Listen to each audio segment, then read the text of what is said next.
সকালের নাস্তা নাকেমুখে খেয়ে বের হয়েছে তাপসী, দিশা ও বর্ষণ। এমনিতেই ডাক্তারের সিরিয়াল পাওয়া খুব দুষ্কর, তার উপর সিরিয়াল যদি মিস হয় তাহলে তো কোনো কথাই নাই। ডাক্তার আর দেখানো হবে না সেদিন। বর্ষণ ফোনে কথা বলছে কারো সাথে। দিশা আর তাপসী ডাক্তারের রুমের সামনে বসে আছে। অনেক মানুষ আশেপাশে। সবাই ডাক্তার দেখাতে এসেছে। তাপসীর সিরিয়াল বর্ষণ ফোনে আগেই দিয়ে রেখেছিল। কিছুক্ষণের মধ্যেই হয়তো ওদের ডাক পড়বে। তাপসী মাথা উঁচু করে ডাক্তারের দরজার সামনে লাগানো কাগজটা পড়ে নিল। প্রথম ভিজিট 1000 টাকা, দ্বিতীয় ভিজিট 700 টাকা, 6 মাস পরের ভিজিট আবার 1000 টাকা। তাপসী মনে মনে ভাবছে, এ ডাক্তার নাকি কসাই রে বাপ। তারপর আশেপাশে তাকিয়ে দেখল বেশিরভাগ মানুষ নিম্নবিত্ত। গ্রাম থেকে আগত মানুষের সংখ্যা বেশি। এদের মধ্যে হয়তো কারো কারো আত্মীয়ের শারীরিক অবস্থা খুব শোচনীয়। প্রিয়জনকে বাঁচাতে এরা হয়তো সর্বস্ব বেচে এসব শহুরে বড় ডাক্তারদের কাছে আসে। আর এই ডাক্তাররা চিকিৎসার নামে এদের অন্তঃশ্বাসটুকু খুবলে খায়। কি ভাবছ এখন? তাপসী পাশে তাকিয়ে দেখল বর্ষণ এসে বসেছে। ও তো খেয়ালই করেনি বর্ষণের আশা। অর্থাৎ বর্ষণ অনেকক্ষণ ধরেই হয়তো ওকে লক্ষ্য করছে। কসাই ডাক্তারদের কথা ভাবছি। দেখুন দরজায় কত সুন্দর সাইনবোর্ড ঝুলানো। বর্ষণ লেখাটা পড়ল। মাথা উপর নিচে নাড়ল। দেখেছেন? এবার আশেপাশে তাকিয়ে দেখুন। কি মনে হয়? এদের সামর্থ্য আছে প্রতি 6 মাস অন্তর অন্তর 1000 টাকা ভিজিট দিয়ে ডাক্তার দেখানোর। আবার এরা কিন্তু অত্যধিক শিক্ষিত নয়। দেখুন বেশিরভাগ মানুষ গ্রাম থেকে আগত। স্মার্টফোনের অত্যাধুনিক ব্যবহার সম্পর্কে এদের ছেলেমেয়েরা জানলেও এরা কিন্তু জানে না। ঘন্টার পর ঘন্টা সিরিয়ালের জন্য বসে থাকে। ফোনে সিরিয়াল দিয়ে দেওয়ার মানুষ নেই। সিরিয়াল পাওয়ার পর প্রথমবার ডাক্তার দেখিয়ে যাওয়ার পর আবার যদি অসুস্থ হয়ে পড়ে তাহলে 6 মাসের মধ্যে 700 টাকা দিয়ে ডাক্তার দেখাতে হবে। এতেই শেষ নয়। 15-20টা টেস্ট হাতে ধরিয়ে দিয়ে বলবে টেস্টগুলো করিয়ে আনুন। সেই টেস্ট করাতে চলে যাবে 10-12 হাজার টাকা। তাপসীর কথা শুনে দিশা সোজা হয়ে বসল। একবার ভাইয়ের মুখের দিকে তাকাল। তারপর বলল, সরকারি হাসপাতাল আছে তাপসী। সেখানে খরচ কম। ডাক্তার কই সরকারি হাসপাতালের? গেলেই বেশিরভাগ সময় শুনতে হবে, ডাক্তার নিজের চেম্বারে বসেন এই সময় অথবা অমুক ক্লিনিক কি তমুক ডায়াগনস্টিক সেন্টারে পাওয়া যাবে উনাকে। তখন রোগী নিজের রিপোর্ট নিয়ে দৌড়ে বেড়াবে। তাপসীর কথাগুলাও যুক্তিসঙ্গত। দিশা চুপ করে গেছে। আসলেই এই ধরনের ঝামেলা পোহাতে হয় সাধারণ মানুষদের। বর্ষণ খানিকক্ষণ চারপাশ পর্যবেক্ষণ করে তারপর বলল, তাপসী এই যে তোমার এই নিম্নবিত্ত মানুষদের জন্য খারাপ লাগছে এটা স্বাভাবিক। তবে এটা এক ধরনের বাস্তুতান্ত্রিক শিকল বলতে পারো। মানুষের প্রয়োজন বাড়ছে। ডাক্তাররাও মানুষ। ওদেরও টাকার প্রয়োজন। একজন মানুষ যদি এতই অভাবে থাকে তাহলে সে কোনো ক্লিনিকে না যেয়ে মেডিকেলে যাবে। তোমার জন্য, আমার জন্য, দেশের সকলের জন্য সরকার অনেক মেডিকেল বানিয়েছে। এসব মেডিকেলের লাইট, সুইচ, ফ্যান, মেশিন, যন্ত্রপাতি সব দিনের পর দিন অব্যবহারে নষ্ট হয়ে যাচ্ছে। অব্যবহার বলেছি তাপসী। আমরা জনগণ মেডিকেলগুলোতে যাই না, তাই ডাক্তারও পাই না ওখানে। যদি নিজেরা শক্ত হতাম তাহলে এমনটা হতো না। আর এমন নয় যে সব ডাক্তার টাকা গ্রহণের মেশিন। এমনও অনেক ডাক্তার আছে যারা রোজ রোজ সরকারি মেডিকেলে ডিউটি করতে যান, রোগী দেখেন, নিজের টাকা দিয়ে হলেও সাধ্যমতো রোগীর চিকিৎসা করেন। বর্ষণের কথার মাঝেই ডাক পড়ে। তানজিনা হোসেন তাপসী। আসসালামু আলাইকুম মা বলো। ওয়ালাইকুম আসসালাম। হ্যাঁ রে বর্ষণ, তাপসী ঠিক আছে তো? ডাক্তার কি বলল? টেনশন, রক্তচাপ আর না খাওয়ার অভ্যাস। তাপসী খুব কম খায়, তাই ওর শারীরিক দুর্বলতা দেখা দিয়েছে। আর জ্বর এসেছিল খোলা বারান্দায় বৃষ্টিতে ভিজার কারণে। রক্ত পরীক্ষা টেস্ট দিয়েছে। ডাক্তার চিন্তা করছে ওর শরীরে হিমোগ্লোবিন কম।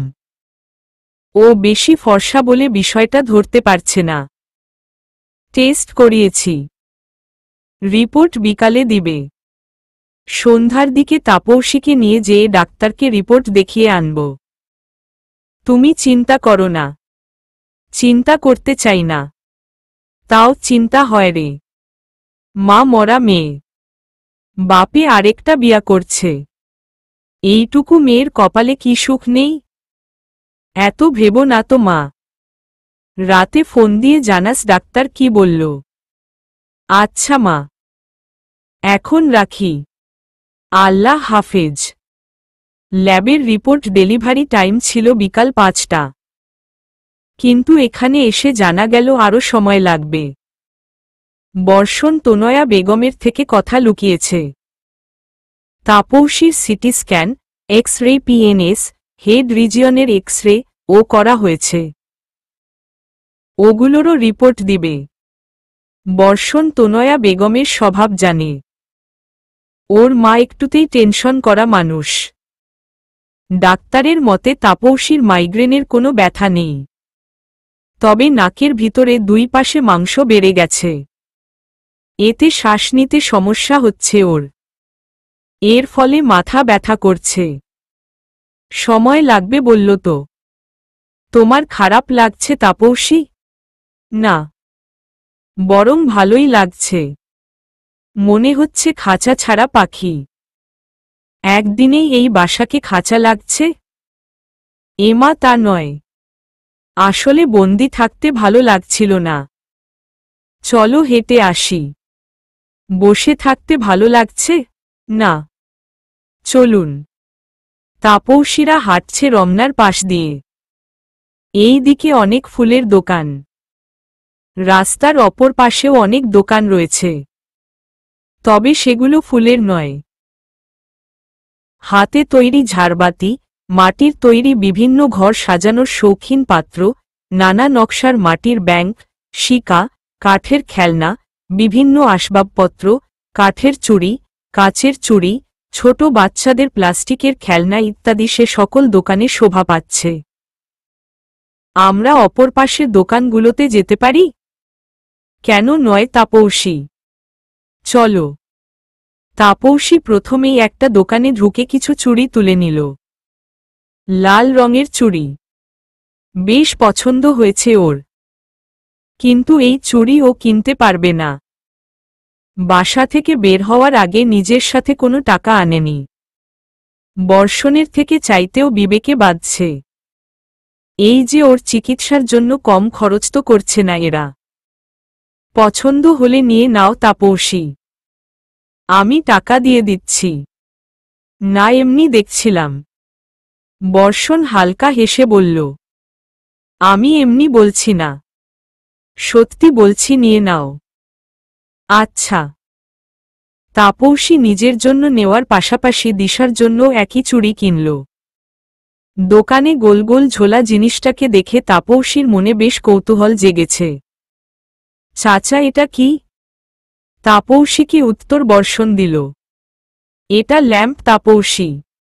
রাতের বেলা আসলে দেখতে পাবে এটা কত সুন্দর জ্বলে। একে র্যাপড বেলুন ল্যাম্প বলে। বাহ, বেশ সুন্দর তো। কিনবে? কিনে কই লাগাবো?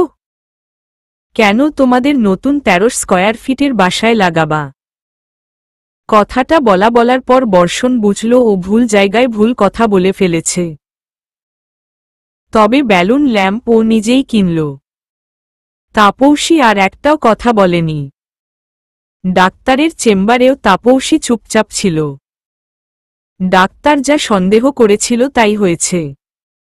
তাপসীর পলিপাস হয়নি, তবে অ্যালার্জির কারণে নাকের ভিতরের মাংস ফুলে গেছে। কিছু ঔষধ আর একটি ন্যাসাল স্প্রে দেওয়া হয়েছে তাপসীকে। ঠান্ডা কোনো কিছু খেতে পারবে না ও। বাসায় আসার পথেও তাপসী চুপ ছিল। শেষে বাসার লিফটে উঠে বর্ষণ তাপসীর সাথে কথা বলতে শুরু করে। Sorry Taposhi, it's okay, it's not okay, আমার ওভাবে বলা উচিত হয়নি। ভুল করেছেন, সেই জন্যই তো মাফ চাচ্ছি। তাপসী মিষ্টি করে হেসে বলল, মাফ করে দিয়েছি তো। টোল পড়েছে তাপসীর গালে। চমৎকার লাগছে ওকে দেখতে। বর্ষণ মাথা ঝাঁকিয়ে বলল, উফ, বাচালা, ধন্যবাদ। এই যে তোমার জিনিসপত্র, চলো তোমাদের ঘরে এগুলো রেখে দিয়ে আসি। আমাকে দিন, আমি নিতে পারব। অনেক ভারী। আমি নিচ্ছি, তুমি আগে আগে হাঁটো। আজ রিমির রিসেপশন। দিশাদের ফ্ল্যাটে গ্রাম থেকে আগত মানুষের ভিড় জমেছে। তনয়া বেগম কিংবা রাবেয়া বানু কেউই এই অনুষ্ঠানে অংশগ্রহণ করতে পারবেন না। গ্রামের বাড়ি ফাঁকা রেখে আসতে পারলেন না উনারা। তাছাড়াও রিমি আর রিমির বর আসবে গ্রামে। ওদের যত্ন আত্মীরও একটা ব্যাপার আছে। দিশা আর অথই গিয়েছে বিউটি পার্লারে সাজতেন। তাপসীকেও নিয়ে যাওয়ার জন্য অনেক পীড়াপিড়ি করা হয়েছিল, তবে অসুস্থ বলে তাপসী যেতে পারেনি। ওই ঘন্টার পর ঘন্টা সাজার জন্য বসে থাকা এখন ওর পক্ষে সম্ভব নয়। রিসেপশন প্রোগ্রামের সময় ঠিক করা হয়েছে রাতে। ঢাকার এক নামকরা কমিউনিটি সেন্টার বুক করা হয়েছে। গেস্ট সংখ্যা প্রায় 1000 ছুঁই ছুঁই। এই কমিউনিটি সেন্টারে এসে তাপসীর হাঁসফাঁস লাগছে। শীতাতপ নিয়ন্ত্রিত হলেও প্রচুর মানুষের ভিড় এখানে। এখন মনে হচ্ছে জর্জেটের জামা না পরে হালকা সুতির জামা পরলে ভালো হতো। তাপসী আজ একদমই সাজেনি। এমনকি কোনো জুয়েলারিও ওর গায়ে নেই। প্রচণ্ড অস্বস্তি নিয়ে ও কমিউনিটি সেন্টারে এসেছে। দিশা আর অথই এসেছে সবার পরে। ওদের সাজতেন প্রায় অনেক সময় চলে গেছে। খোপায় দেওয়ার জন্য শাড়ির সাথে ম্যাচিং ফুল পাওয়া যাচ্ছিল না। পরে স্প্রে কালার করে ফুল আনা হয়েছে। বর্ষণকে অনেক রিকোয়েস্ট করার পর ও এনে দিতে রাজি হয়েছে। এত সুন্দর সাজ অথচ কোনো ছবি তুলবে না দুজন, তা কি হয়? রিমির পাশে যেয়ে দুই পার্লার সুন্দরী মুখ টেরাবাঁকা করে ছবি তোলা শুরু করেছে। রিমির সাথে ছবি তোলার পর্ব শেষ করে দুজন আবার সিঙ্গেল ছবি তুলছে। রৌদ এদের সিঙ্গেল ছবি তুলে দিতে দিতে হাঁপিয়ে উঠেছে। স্টেজের একপাশে দিশা, অথই আর রৌদের লাফালাফি তাপসী নিচে চেয়ারে বসে দেখছে। ভালোই লাগছে ওর। এরা কত সুন্দর মজা করছে। হঠাৎ ওর চোখে পড়ল কালো শার্ট, ব্লু জিন্স পরা একজনের উপর। হাতে রোল্যাক্সের হাতঘড়ি। চুলগুলো পরিপাটিভাবেই আছড়ানো। কি অসাধারণ লাগছে মানুষটিকে। এই যে খুব সাধারণ ড্রেসআপেও মানুষটাকে কি ব্যক্তিত্ববান লাগছে তা কি সে জানে? গায়ে ব্যান্ড বলতে সেই ঘড়িটাই। মূল্য ট্যাগ লাগিয়ে ঘোরার মতো মানুষ সে নয়, তা তাপসী অনেক আগেই জেনে গিয়েছে। স্টেজের মাঝে সুন্দরভাবে 4 সেট সোফা সাজানো। মাঝের সোফায় 2 জনের বসার জায়গা। সেখানে রিমি বসে আছে। এখন এদিকে মানুষ নেই বললেই চলে। খাওয়া দাওয়ার পর্ব শুরু হওয়ার জন্য সবাই ওইদিকেই। রিমির বড় সম্ভবত সেখানে অতিথিদের সাথে কথা বলছে। রিমির পাশে বসে ছবি তুলছে সেই ব্যক্তিত্ববান পুরুষটি। বর্ষণ। দেখেই বোঝা যাচ্ছে ছবি তুলতে তার বিশেষ আগ্রহ নেই। তবুও রিমির জোড়াজুড়িতে ক্যামেরার ফ্ল্যাশের সামনে সে হাসি মুখে বসে আছে। খাওয়ার সময় তাপসী খুব একটা খেতে পারল না। খাওয়া শেষে ও বারবার দিশাকে জিজ্ঞেস করছে ওরা কখন রওনা দিবে। তখন দিশার উত্তর ছিল এই আর কিছুক্ষণ। তবে সমস্যা বাঁধল পড়ে। হঠাৎ তাপসীর দিক তাকাতেই দিশা দেখল তাপসী খাবারের একটা টেবিলে হেলান দিয়ে বসে আছে। তোমার কি খুব খারাপ লাগছে তাপসী? দিশা আপু আমাকে একটু ওয়াশরুমে যেতে সাহায্য করবে? চলো। তাপসী ওয়াশরুমে ঢুকলে দিশা দরজার সামনে দাঁড়ায়। কিন্তু তাপসী ৩০ মিনিটের মাথায়ও যখন বের হচ্ছিল না তখন দিশার চিন্তা বেড়ে যায়। ২ বার সজোরে নক করার পরও যখন তাপসী কোনো সাড়া দিল না তখন দিশা ভয় পেয়ে যায়। পার্স থেকে ফোন নিয়ে অথৈকে ফোন করে ডাক দেয়। ফোন রাখার পর আবার ও দরজায় নক করতে থাকে। একসময় গেট খুলে তাপসী বের হয়ে আসে। দিশা আপু আমি এক্ষুনি বাড়ি যাব প্লিজ। কি হয়েছে তোমার তাপসী? তাপসীর শ্বাস নিতে কষ্ট হচ্ছে। বমি লাগছে। তলপেটে প্রচণ্ড ব্যথা হচ্ছে। দাঁড়িয়ে থাকতে পারছে না ও। রীতিমতো টলছে। ওয়াশরুমের টাইলসে একসময় ও বসে পড়ে। সারা মুখ ফ্যাকাশে হয়ে গেছে। হাত পা ঠান্ডা হয়ে আসছে। ঘাম ঝরছে তরতর করে। তাপসী কোনো মতে বলল, দিশা আপু আমার ডিজমেনোরিয়া আছে। দিশা তাপসীর এই অবস্থা সম্পর্কে একেবারেই অজ্ঞাত। ওর নিজেরই হাত পা ঠান্ডা হয়ে যাচ্ছে। মনে হচ্ছে শরীর অবশ হয়ে যাবে। অথৈ আসার পর দিশা শরীরে বল পেল।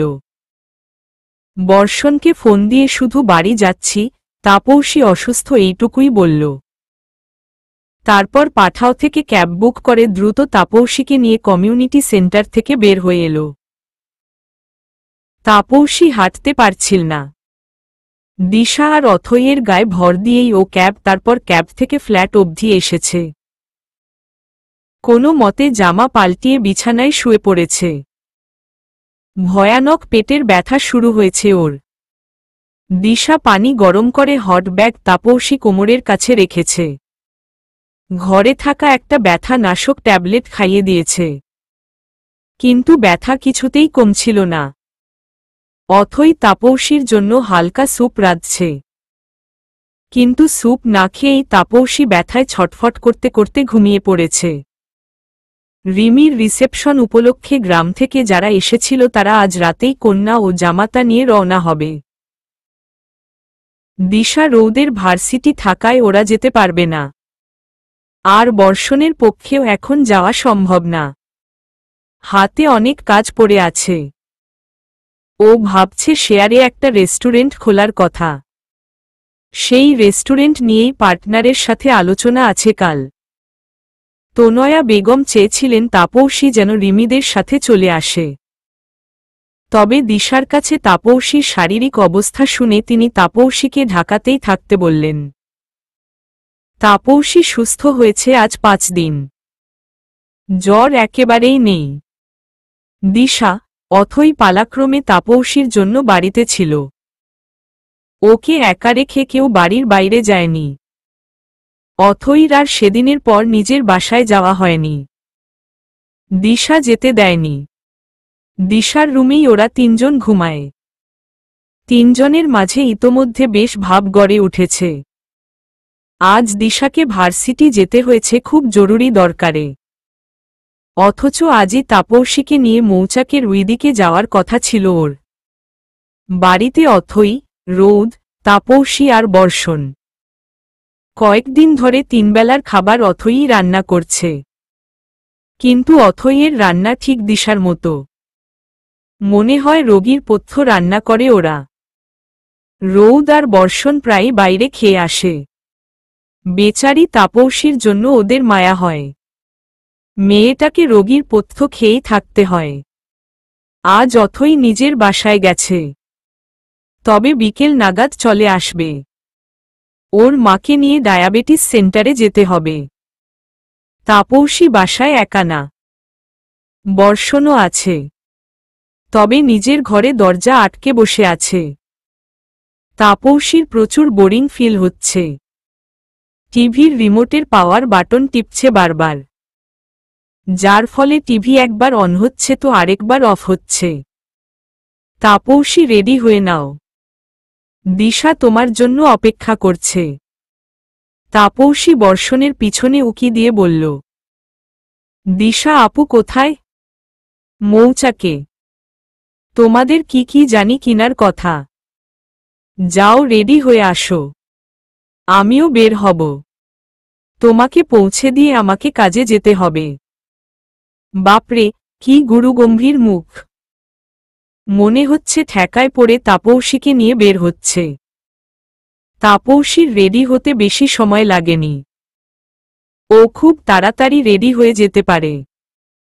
আজকালকার আধুনিক মেয়েদের মতো ওর চেহারা সাজানোর প্রয়োজন পড়ে না। তাপসীর এই গুণটা বর্ষণের খুব পছন্দের। বাইরে যাওয়ার সময় মুখে রং মাখতে যেয়ে ঢিলামি বর্ষণের একদম অপছন্দ। লিফটে উঠে বর্ষণ তাপসীকে জিজ্ঞেস করল, এখনো কি লিফটে উঠলে তোমার মাথা ঘুরায়? সামান্য। ওহ। তারপর দুজনেই চুপ। মেইন গেটের সামনে এসে বর্ষণ তাপসীকে একটু অপেক্ষা করতে বলে, রিকশা পাওয়া যায় না এদিকে, তার উপর আজকে কড়া রোদ উঠেছে। একটু এগিয়ে পল্টন টাওয়ারের ওইদিকে যেতে হবে রিকশার জন্য। কি ম্যাডাম, কই যান? তাপসী ঘাড় ঘুরিয়ে দেখল ওর পাশে দাঁড়িয়ে আছে সেদিনের সেই দারোয়ানটা। কেমন লালসাপূর্ণ দৃষ্টি লোকটার চোখে। তাপসী লোকটাকে কোনো জবাব দিল না, বরং উনার থেকে একটু দূরে সরে এসে দাঁড়াল। কত নিয়েছেন দুই ভাইয়ের থেকে? তাপসী অবাক দৃষ্টিতে তাকায় লোকটার দিকে। ও আসলে বুঝতে পারছে না কি বিষয়ে লোকটা কথা বলছে। দেখতে তো বয়স্ক মনে হচ্ছে। কি হলো?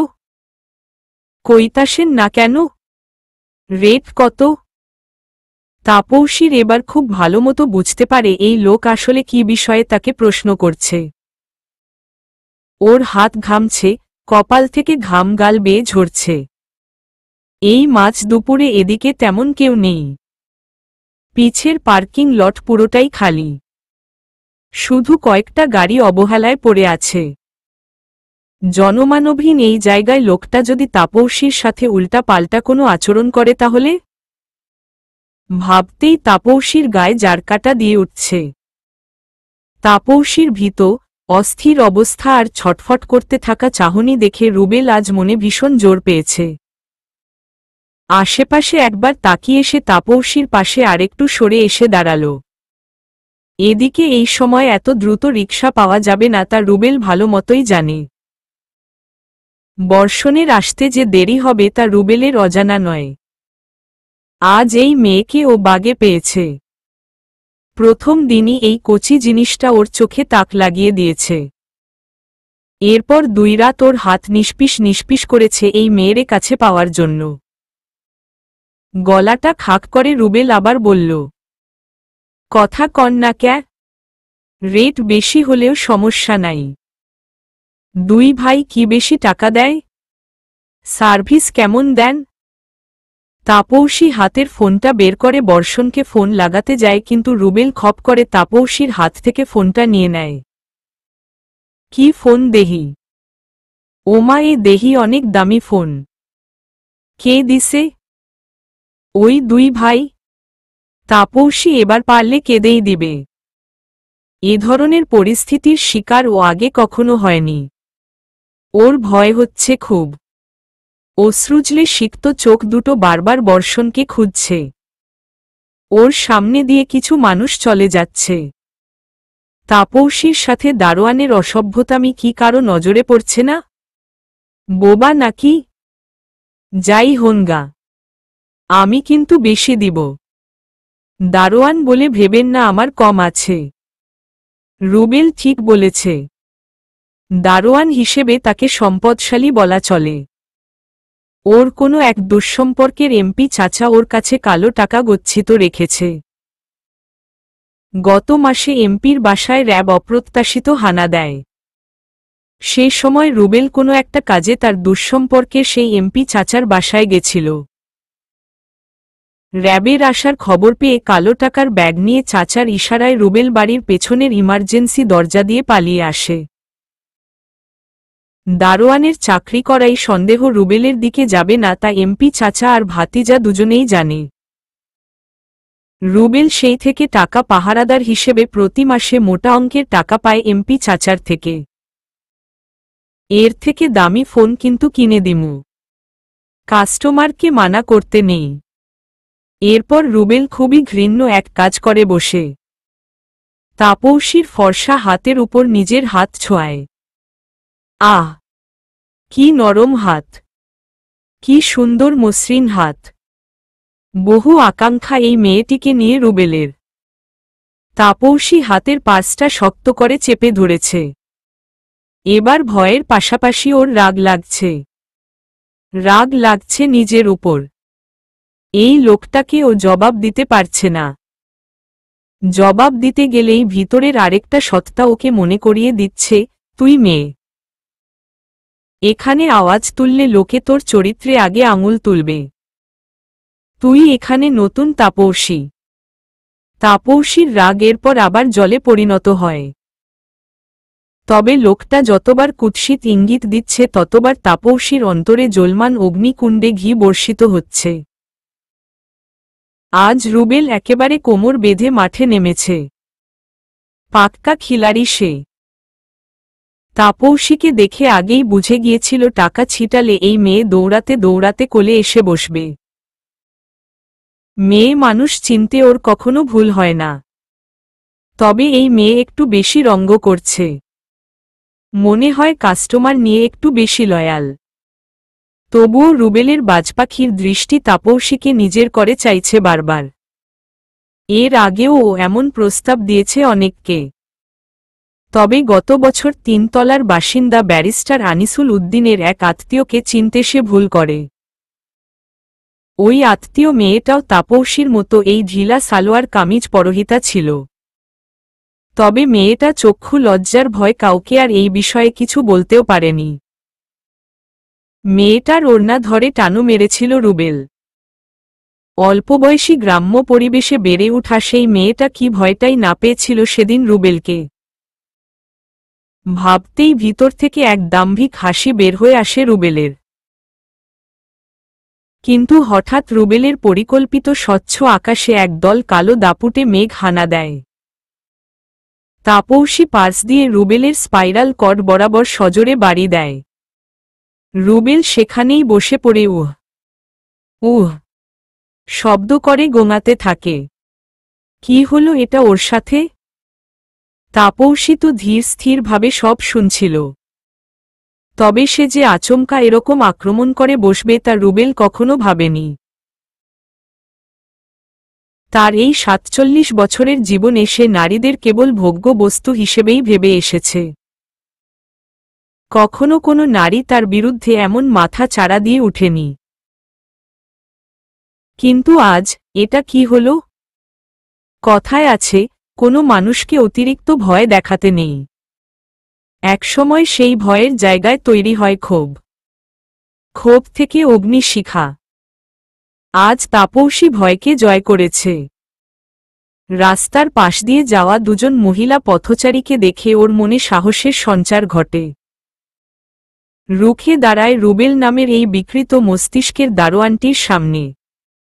পার্স দিয়ে দেওয়া বাড়িটা ঠিক জায়গায় লেগেছে তা তাপসী রুবেলের উহ উহ আওয়াজ শুনেই বুঝতে পেরেছে। এরপর রুবেলের কোনো প্রতিক্রিয়ার আগেই তাপসী পা দিয়ে ওর পেট বরাবর জোরে লাথি মারে। এবার রুবেল বিকট চিৎকার করে ওঠে। ইতোমধ্যে কয়েকজন মানুষ এসে জড়ো হয়েছে রাস্তায়। সবাই তাপসীকে জিজ্ঞেস করছে, কি হয়েছে, কি হয়েছে? তবে তাপসী এখন ক্রোধান্ধ। পা দিয়ে আরও কয়েকটা লাথি মারে রুবেলে পিঠ বরাবর। যেই মহিলাদের দেখে তাপসী মনে জোর পায় তারা তাপসীকে আটকাতে চলে আসে। অথচ রুবেলকে মারার সময় ওদের মাঝকার প্রায় কথাই তাপসী বলেছিল। তবে এই মহিলাগুলো তাপসীকে সাহায্য করতে না এসে এই অমানুষ দারোয়ানটাকে বাঁচাতে ছুটে এলো কেন তা তাপসীর বোধগম্য হচ্ছে না। বর্ষণ যখন অ্যাপার্টমেন্ট ব্লকের সামনে এলো তখন দেখতে পেল অনেক মানুষের ভিড়। এদিকে ভিড় হয়নি। শুটিংয়ের জন্য এই জায়গাটা খুব জনপ্রিয়। অনেক হাই প্রোফাইল মানুষের বাসা এখানে যারা বাংলা চলচ্চিত্র ইন্ডাস্ট্রির সাথে জড়িত। তবে ভিড় ঠেলে ভিতরে ঢুকে রুবেল নামের দারোয়ানটিকে দেখতে পাওয়া গেল। সে রাস্তায় প্রায় রক্তাক্ত হয়ে পড়ে আছে। কি হলো এর? তবে বর্ষণের চোখ এখন তাপসীকে খোঁজায় ব্যস্ত। কোথায় গেল মেয়েটা? এখানেই তো রেখে গিয়েছিল ও।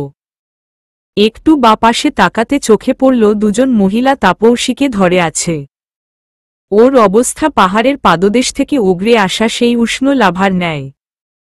তাপসী মহিলাদের ধাক্কা দিয়ে সরিয়ে দিয়ে রুবেলের দিক ক্ষিপ্রগতিতে এগোচ্ছে। তবে ওরা আবার তাপসী আটকিয়ে দিচ্ছে। ভিড়ের মাঝে একসময় তাপসীর রাগান্বিত দৃষ্টি বর্ষণের উপর পড়ে। দুজোড়া চোখ পূর্ণ দৃষ্টিতে মিলিত হয়। তাপসীর চোখে রাগ, কষ্ট, ঘৃণা স্পষ্ট। ঘটনা বুঝতে বর্ষণের কিছুক্ষণ সময় লেগেছিল। যখন বুঝতে পারল তখন বর্ষণ দৌড়িয়ে তাপসীর দিকে এগোয়। তাপসীর চোয়াল শক্ত হয়ে আছে। চোখ দিয়ে অনবরত পানি পড়ছে। বিধ্বস্ত অবস্থা। বর্ষণ তাপসীর হাত ধরে ওকে সেই মহিলাদের থেকে দূরে নিজের পাশে নিয়ে আসে। তাপসী রাস্তায় উপস্থিত মানুষগুলোর দিক তাকিয়ে চিল্লিয়ে বলে ওঠে, নাটক শেষ, এবার বাড়ি যান সকলে। এরপর বর্ষণের দিকে তাকিয়ে রাস্তায় পড়ে থাকা রুবেলকে আঙুল দিয়ে দেখিয়ে বলে, এই জানোয়ারটা আমাকে উত্ত্যক্ত করছিল, আমাকে কটূক্তি করে মজা নিচ্ছিল, আমার ভয়কে অস্ত্র বানিয়ে আমাকে মানসিক আঘাত করছিল। রাস্তার অনেক মানুষই দেখেছে, তবে কেউ এগিয়ে আসেনি। অথচ যখন আমি একে মেরেছি, নিজের জন্য রুখে দাঁড়িয়েছি, তখন এরা আমাকে আটকাতে এসেছে। স্যার আলবার্ট আইনস্টাইন আসলে ঠিকই বলেছেন, the world will not be destroyed by those who do evil, but by those who watch them without doing anything. এই পৃথিবীটা অসৎ লোকেদের অসৎ কাজের কারণে ধ্বংস হবে না, অসৎ লোকেদের অসৎ কাজগুলো দেখেও সৎ লোকেদের দ্বারা কিছুই না করার কারণে ধ্বংস হবে। তারপরের ঘটনা একটু ভিন্ন। রুবেলকে পুলিশে দেওয়া হল। অ্যাপার্টমেন্টের সভাপতি নিজে সেখানে উপস্থিত থেকে রুবেলকে পুলিশের হাতে তুলে দিলেন এবং এও আশ্বস্ত করলেন রুবেলের কঠিন শাস্তি হবে। রুবেলকে রমনা থানায় দেওয়া হয়েছে। বর্ষণ সেখানকার ইনচার্জের সাথে কথা বলে জানতে পেরেছে রুবেল কঠিন শাস্তি পেতে চলেছে। থানা ইনচার্জ অফিসার ওকে বুঝিয়ে বলেছে এই যৌন হয়রানি বিষয়ক আইন সম্পর্কে। নারী ও শিশু নির্যাতন দমন আইন 2000 এর 10 ধারাতে কোনো পুরুষ অবৈধভাবে কোনো নারী বা শিশুকে যৌন হয়রানি করলে তার শাস্তির বিধান রাখা হয়েছে। শুধুমাত্র ধর্ষণ করলেই অপরাধ হয় না, বরং কোনো নারী বা শিশুর সাথে অশোভন আচরণ বা যৌন কামনা চরিতার্থ করার উদ্দেশ্যে কোনো অঙ্গ বা কোনো বস্তু দ্বারা কোনো নারী বা শিশুকে হয়রানি করলে অত্র ধারা মতে তা অপরাধ বলে গণ্য হবে। ধারা 10, যদি কোনো ব্যক্তি অবৈধভাবে তার যৌন কামনা চরিতার্থ করার উদ্দেশ্যে তার শরীরের যে কোনো অঙ্গ বা কোনো বস্তু দ্বারা কোনো নারী বা শিশুর যৌন অঙ্গ বা অন্য কোনো অঙ্গ স্পর্শ করেন বা কোনো নারীর শ্লীলতাহানি করেন, তাহা হলে তার এই কাজ হবে যৌন পীড়ন এবং তজ্জন্য উক্ত ব্যক্তি অনধিক 10 বছর কিন্তু অন্যূন 3 বছর সশ্রম কারাদণ্ডে দণ্ডনীয় হবেন এবং এর অতিরিক্ত অর্থদণ্ডেও দণ্ডনীয় হবেন। আজ আর তাপসীর মার্কেটে যাওয়া হল না। ফ্ল্যাটে ফিরে ও প্রথমেই এসে ঝর্ণার নিচে দাঁড়ায়। বর্ষণ তাপসীকে ফ্ল্যাটে রেখে আবার নিচে যায় পুলিশের নিকট। তাপসীর গায়ে মনে হচ্ছে অনেক দিনের ময়লা জমে গেছে। পচা বাসি গন্ধ বের হচ্ছে শরীর থেকে।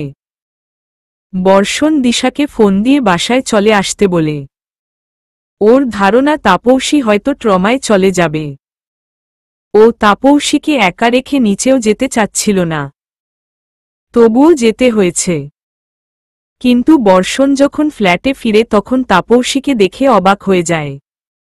মাত্র শাওয়ার নিয়েছে বোঝাই যাচ্ছে। চোখে মুখে ক্লান্তি নেই, বরং ওকে বেশ প্রাণোচ্ছল দেখাচ্ছে। টেবিল থেকে প্লেটে খাবার বেড়ে নিচ্ছে, সেই সাথে গুনগুন গান করছে। এমন ভাব যেন একটু আগে তেমন কোনো ঘটনাই ঘটেনি। তাপৌশী, তুমি ঠিক আছো? হুম, ঠিক আছি। এই সামান্য ব্যাপার মনে রাখার কোনো মানেই হয় না। আপনাকে ভাত বেড়ে দিব? না, আমি নিজেই বেড়ে নিব। আচ্ছা। বর্ষণের সামনে দুপুরে ঘটে যাওয়া বিষয়টাকে সামান্য হসেবে তুলে ধরলেও তাপৌশী জানে এই একটি ঘটনা ওর কয়েকদিনের ঘুম হারাম করে দিবে। সামনের কয়েকদিন ভয়ানক সব স্বপ্ন দেখবে ও। নবম শ্রেণীতে পড়ার সময় স্কুলের এক সিনিয়র বড় ভাই তাপৌশীর হাত ধরে জোর করে ওকে প্রেম প্রস্তাবে রাজি করানোর চেষ্টা করেছিল। বাচ্চা তাপৌশীর ব্রেইনে সূক্ষ্ম ইম্প্যাক্ট ফেলে দেয় সেই ঘটনা। এরপর অনেক রাত ও ঠিকমতো ঘুমাতে পারেনি, খেতে পারেনি, পড়তে পারেনি। সাবান দিয়ে হাত ধুত খালি। কিছু ভয়ঙ্কর স্মৃতি বরাবরই আমাদের সাথে থেকে যায়। এই স্মৃতিগুলো দুঃস্বপ্নের মতো আমাদের সারাটা জীবন তাড়া করে বেড়ায়। আজকের এই কালো স্মৃতিও ওকে খুব ভোগাবে। আজ ভোরের দিকে ব্যস্ত ঢাকা নগরীর উপর বৃষ্টি বর্ষিত হয়েছে। অতি বৃষ্টি নয়, হঠাৎ আচমকা এসে কয়েক সেকেন্ডের ব্যাপ্তিতে নগরীকে সতেজ নির্মল রূপ দিয়ে যেতে পারে এমন ধরনের বৃষ্টি।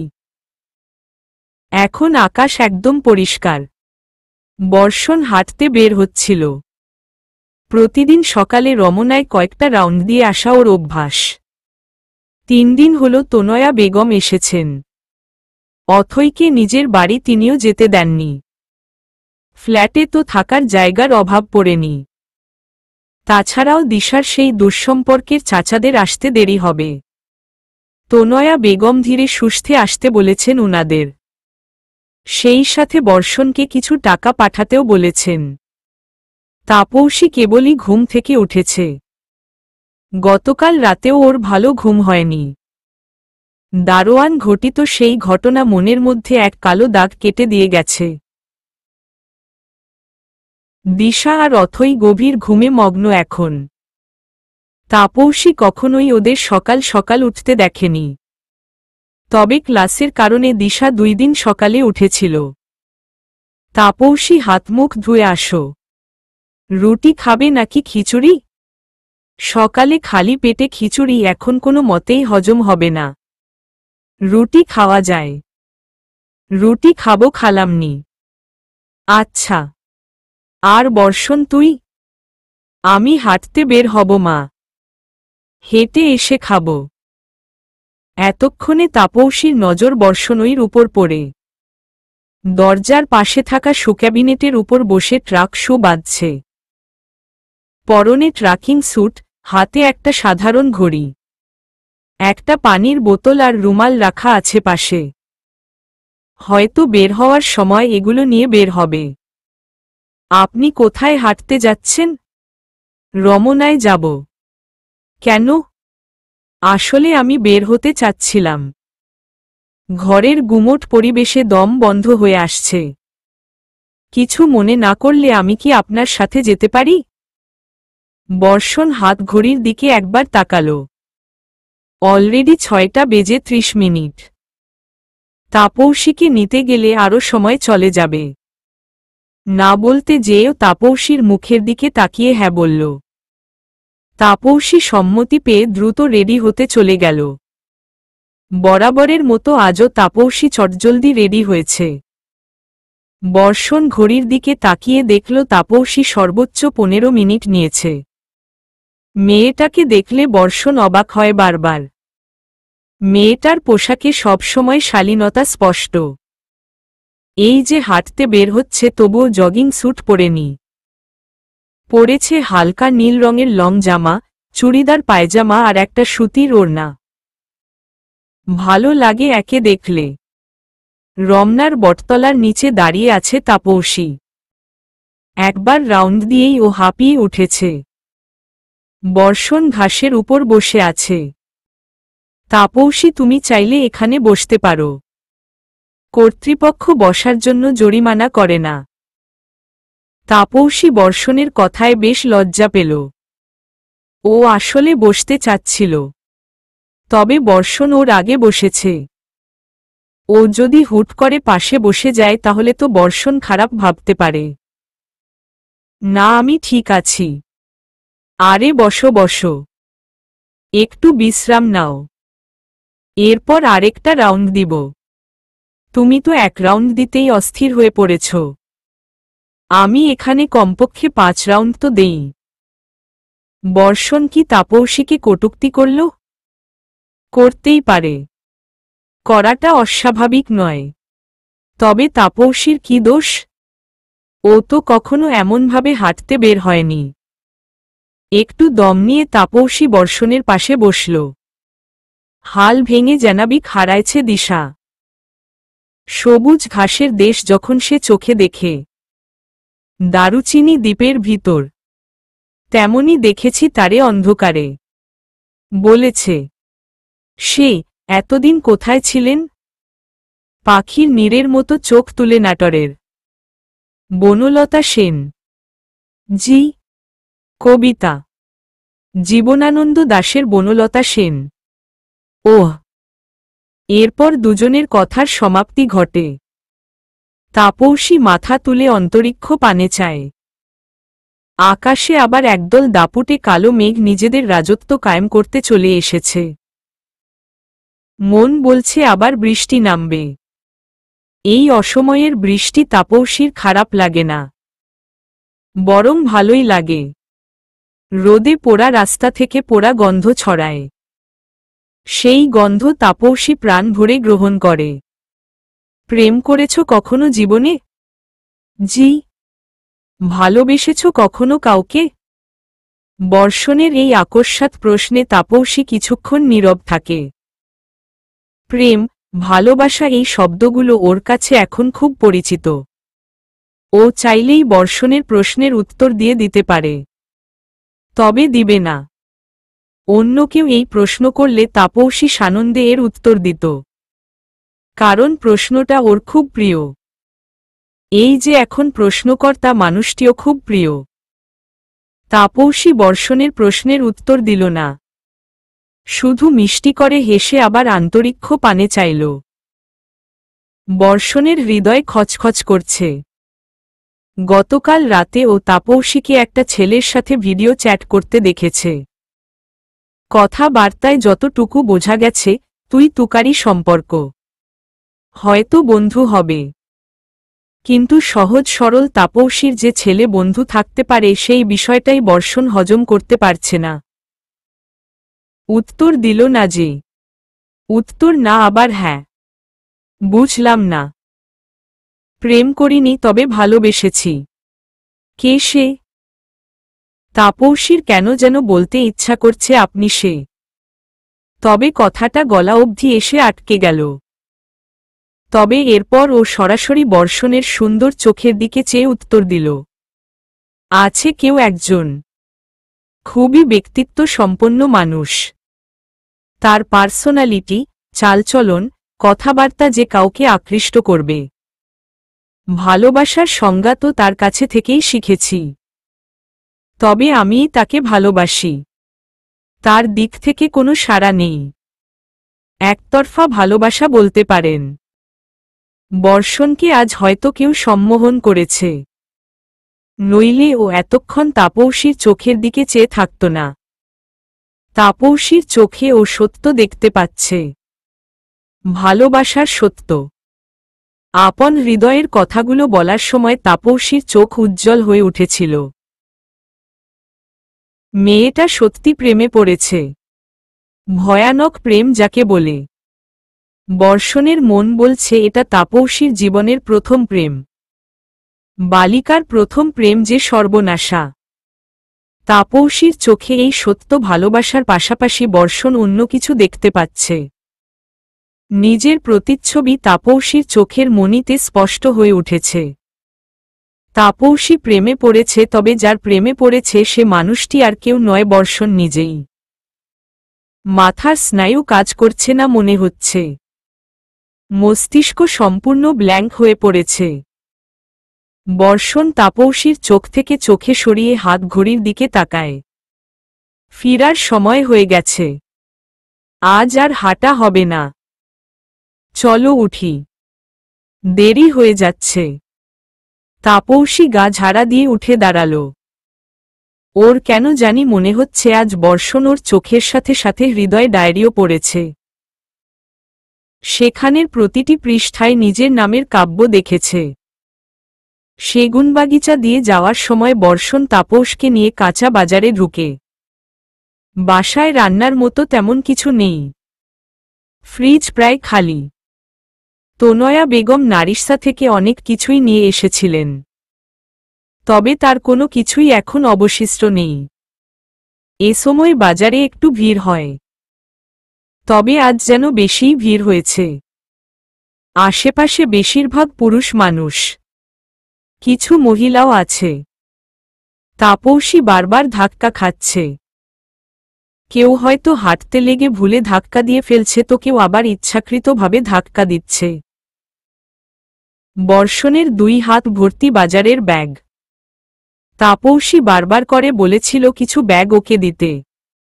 বর্ষণ তাপসীর কথা শোনেনি। ধাক্কাধাক্কিতে তাপসীর অবস্থা বেহাল। গরম লাগছে খুব। একটু আগে পেট বরাবর কেউ হাতের কুনুই দিয়ে আঘাত করেছে ভিড়ের মাঝে। ব্যথা করছে এখন। বর্ষণ একবার তাপসীর দিকে তাকাল। বাড়ি যাবে তাপসী? বাজার করা শেষ? না, মাছ কেনা হয়নি। থাক, পরে এসে কিনে নিব। চলো তুমি। আমি ঠিক আছি, আপনি কিনুন। বর্ষণ তাপসীকে পর্যবেক্ষণ করে নিল। ঘেমে একাকার হয়ে গেছে। ঘামের কারণে পিঠে জামা সেটে গেছে। ওর মাছ না কিনলেও চলবে। গ্রামে পুকুরে চাষ করা কই মাছ আছে ফ্রিজে। তনয়া বেগম নিয়ে এসেছেন, তবে রোদ, দিশা দুজনের একজনও কই মাছ মুখে তোলে না। ওদের এই মাছ নেকি গন্ধ লাগে। তাপসীর অবস্থা দেখে বর্ষণের খারাপ লাগছে। না খেয়ে মেয়েটা ওর সাথে কাঁচা বাজারে হাঁটাহাঁটি করছে। একটা পরিকল্পনা ওর মাথায় এসেছে, তবে বিবেকে বাধছে পরিকল্পনা বাস্তবায়ন করতে। একটু আগে যে ও তাপসীর চোখে নিজের জন্য অন্যরকম এক জায়গা দেখতে পেয়েছে, তাই বলে মেয়েটাকে বাজারের উপস্থিত কিছু নোংরা লোকদের নোংরামির শিকার হতে দিতে পারে না ও। বাধ্য হয়েই তাপসীকে সামনে হাঁটতে বলে বাজারের দুই ব্যাগসহ হাত দুটো দিয়ে তাপসীর ডানে বামে প্রাচীর তুলল বর্ষণ। তাপসীর পিছন পিছন ও হাঁটছে। চমৎকার পুরুষালী পারফিউমের গন্ধ তাপসীর নাকে এসে লাগছে। এটা বর্ষণের পারফিউমের গন্ধ। ও এখন বর্ষণের দুই হাতের মাঝে বন্দী। ওর পিঠ থেকে আছে বর্ষণের বুক বরাবর। সূক্ষ্ম ভালো লাগার এক স্রোত তাপসীর মেরুদণ্ড দিয়ে বয়ে চলেছে। ভুল মানুষকে সে মন দেয়নি। মানুষটা সচেতন, বিবেকবান, আত্মসংযমী, আত্মপ্রত্যয়ী, সেই সাথে দায়িত্বজ্ঞান সম্পর্কে সচেতন একজন পুরুষ। কি করছো তাপসী? তাপসী বসে আছে দিশার ঘরের বারান্দায়। খুব বড় না আবার খুব ছোটও না, মোটামুটি ধাঁচের বারান্দা বলা চলে একে। এই ফ্ল্যাটে এই বারান্দাটাই সবচেয়ে বেশি সুন্দর। পরিষ্কার, খোলামেলা বারান্দার একপাশে কিছু গাছ সাজানো রয়েছে, আর একপাশে তিনটি বেতের চেয়ার রাখা আছে। ফ্ল্যাটের বাকি বারান্দাগুলোকে বারান্দা কম স্টোর রুম বেশি বলা চলে। এত জিনিসপত্র ঠেসে ঢুকানো যে দাঁড়ানোর জায়গা অবধি নেই। অথই আপু, এই তো বসে আছি। বারান্দাটা খুব সুন্দর, তাই না? ব্যস্ত ঢাকা শহরের দৃশ্য খুব সহজেই দেখা যায়। এই গাছগুলো কে লাগিয়েছে বলতে পারবে? দিশা লাগিয়েছে। বাহ, খুব সুন্দর হয়েছে। একা বসে আছো যে? এমনি কিছুটা সময় একান্তে নিজের সাথে কাটাচ্ছি। আমি কি তোমাকে ডিস্টার্ব করে ফেললাম? এমা না, না। চা খাবে? না। অথই খুঁটিয়ে খুঁটিয়ে তাপসীকে পর্যবেক্ষণ করছে। ওর পাশে বসা মেয়েটা সত্যি খুব রূপবতী। মেয়েটা যদি কম সুন্দর হতো অথবা চালিয়ে নেওয়ার মতো হতো তাহলে আজ অথই এতটা মিয়ে যেত না। অন্তর থেকে দীর্ঘ নিঃশ্বাস বের হয়ে আসলো অথইর। তাপসী একবার অথইকে বাঁকা চোখে দেখল। আজ কি হয়েছে অথইর? এভাবে তাকাচ্ছে কেন? কি হয়েছে আপু? তাপসী একটা ধ্রুব সত্যি জানো? ভালোবাসা অন্যায় নয়, তবে ভুল মানুষকে ভালোবাসা অন্যায়। বুঝলাম না আমি বর্ষণের কথা বলছি। তাপসী এবার একটু নড়েচড়ে বসল। এবারও ঠিক বুঝলাম না।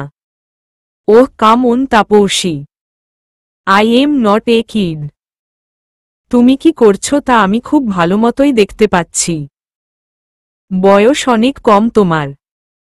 এই যে বর্ষণকে নিয়ে তোমার মনের মাঝে যে অনুভূতির জন্ম হয়েছে তা নিতান্ত বাচ্চা বয়সের আবেগ। এভাবে কেন বলছো আপু? তো কিভাবে বলবো? বলো, বর্ষণকে নিয়ে তোমার মনে কোনো অনুভূতি জাগ্রত হয়নি? হয়নি?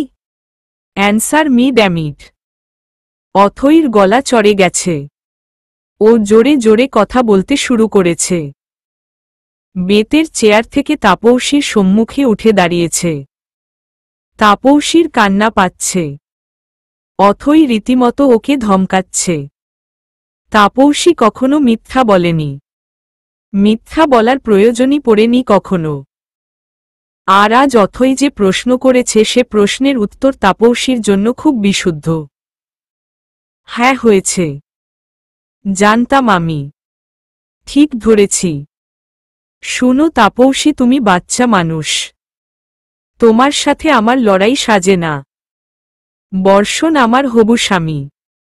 বাঁ হাতের অনামিকা আঙুলে চকচক করা একটি উজ্জ্বল আংটি তাপসীর মুখের সামনে তুলে ধরে অথই আবার বলল, এই যে এটা দেখছ, এই আংটি বর্ষণের মা আমাকে পরিয়ে দিয়েছেন।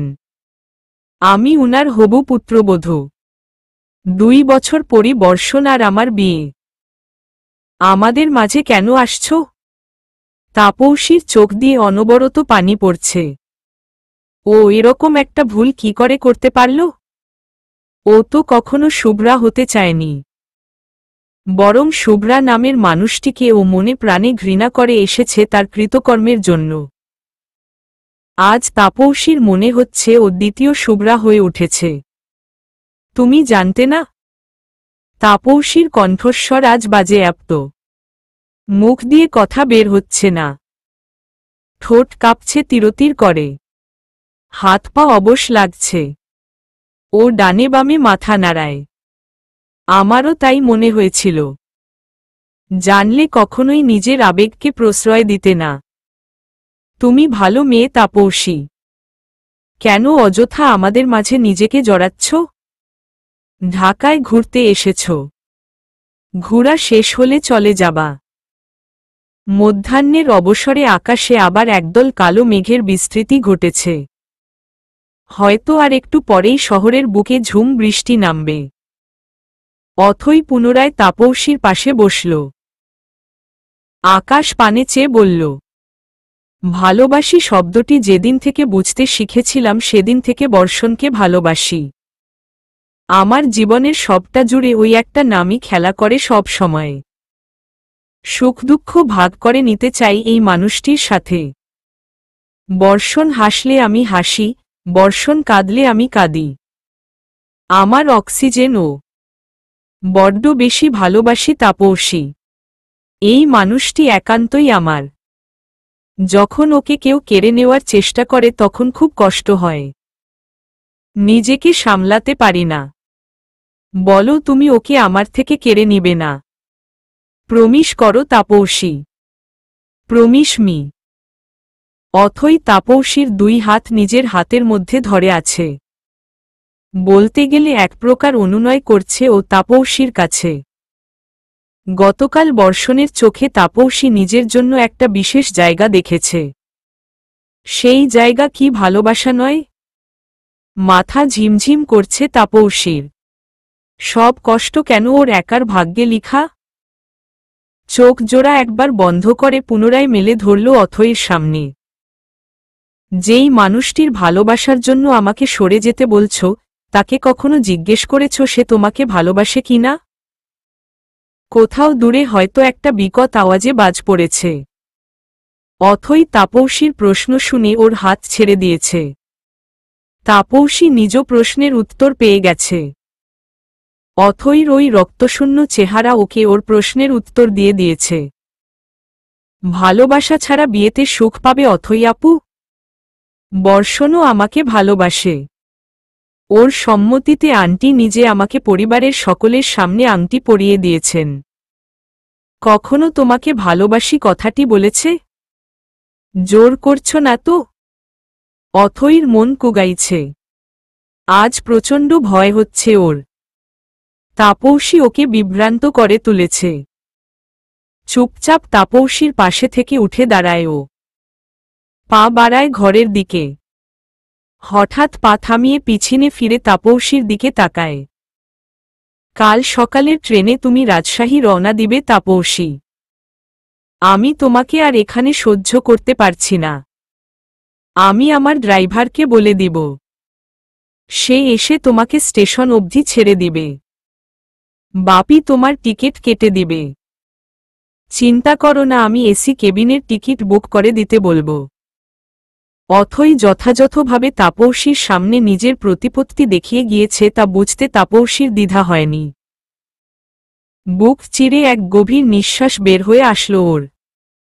রৌদ আজ সকাল সকাল তাড়াহুড়ো করে বের হয়েছিল।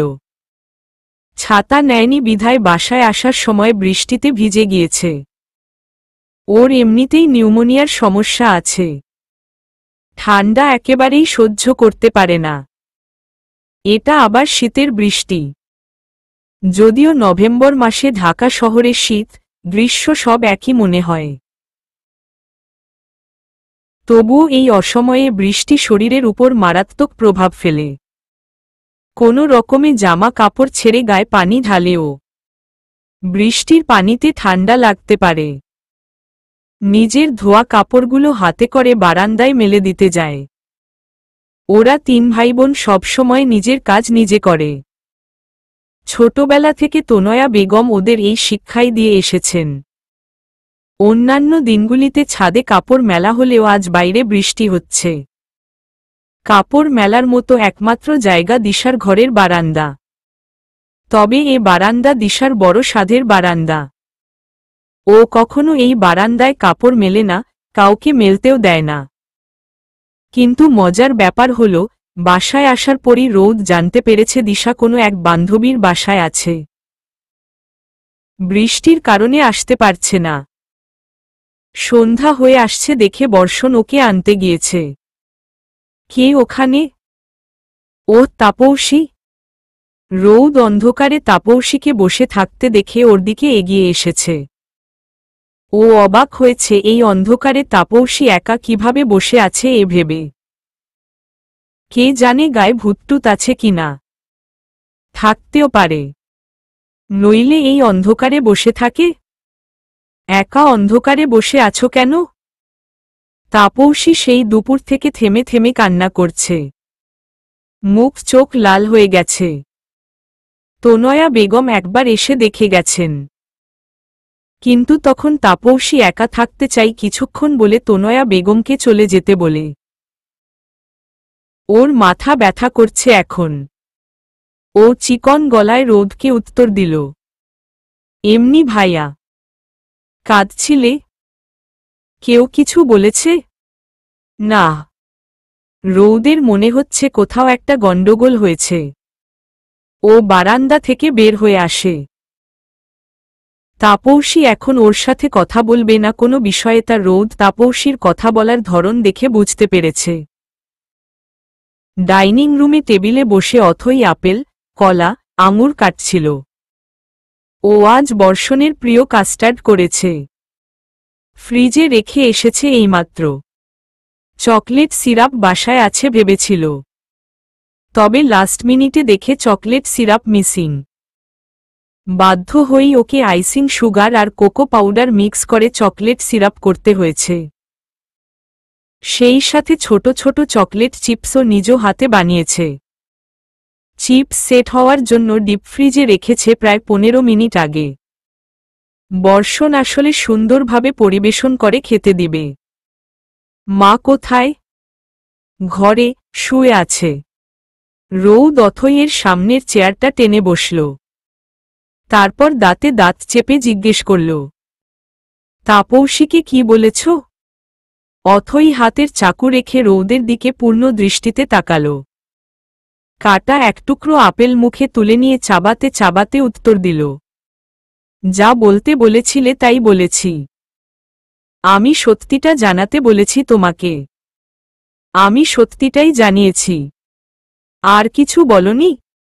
রৌদের মনে খটকা লাগছে। ওর মনে হচ্ছে অথই ওর থেকে কিছু লুকাচ্ছে। সম্পূর্ণ কথোপকথন ওকে বলতে চাচ্ছে না। তাপসী আর বর্ষণের বিষয়টা অথইকে জানিয়ে ও কোনো ভুল করল না তো? কয়েকদিন আগেই তাপসীর বর্ষণের প্রতি জাগ্রত হওয়া অনুভূতি রৌদ টের পেয়েছিল। রৌদের বিশ্বাস দিশাও এই বিষয়টা ধরতে পেরেছে। তবে ও তাপসীর জন্য বর্ষণের অস্বাভাবিক চাহনি দেখে থতমত খেয়ে গেছিল। বর্ষণের পার্সোনালিটিটাই এমন যে মেয়েরা ওকে খুব করে চায়। ওর কথাবার্তা, চালচলন মেয়েদের রাতের ঘুম কাটতে যথেষ্ট। আর সেই বর্ষণ তাপসীর দিকে তাকায় প্রেমময় চাহনিতে। রৌদের মনে হচ্ছিল অথই ঠকছে এভাবে। বাধ্য হয়েই অথইকেও জানিয়েছিল ঘটনাটা। তারপর অথই আর এইখান থেকে সরেনি। নিজের বাড়িতে অবধি যায়নি। কি লুকাচ্ছ অথই? ভাবি বলছ না যে? কি ব্যাপার দেবরজি? ফাজলামি না করে প্রশ্নের সঠিক উত্তর দাও। কেন, কি হয়েছে? বারান্দায় যে মেয়েটার অবস্থা একবার দেখে আসো। মুখ চোখ ফুলে গেছে। কাঁদতে কাঁদতে গলা বসে গেছে। সত্য তিতা হবেই। সেই তিতা ওকে সহ্য করতেই হবে। কেন সহ্য করবে ও? কি দোষ ওর? ও ভাইয়াকে বলেছে আসো আমার প্রেমে পড়ো। ব্যর্থতা তোমার। কেন ভাইয়া এত বছরেও তোমাকে ভালোবাসতে পারেনি? রৌদদ। চিল্লাবা না খবরদার। বাচ্চা মেয়েটাকে আর কি বলেছ বলো অথই। অথই টেবিল থেকে কাটা ফলের প্লেট আর চাকু তুলে নিতে নিতে নিতান্ত অনিচ্ছায় বলল, বলেছি ও যেন ব্যাগপত্র সব গুছিয়ে রাখে। বাপি টিকিট বুক করে দিবে ওর রাজশাহী যাওয়ার। চাইলে আমার গাড়ি নিয়ে যেতে পারে স্টেশন অবধি। আর হ্যাঁ, ও বলেছি এসি কেবিনের টিকিট বুক করে দিব। ওকে তুমি টাকার অহংকার দেখিয়ে এসেছ? What ever. সাইড দাও, রান্নাঘরে যাব। ঘৃণা লাগছে না নিজের উপর? না লাগছে না। আমি আমার নৌকার ছেঁড়া পাল জোড়াতালি দিয়ে জোড়া লাগাতে চাচ্ছি।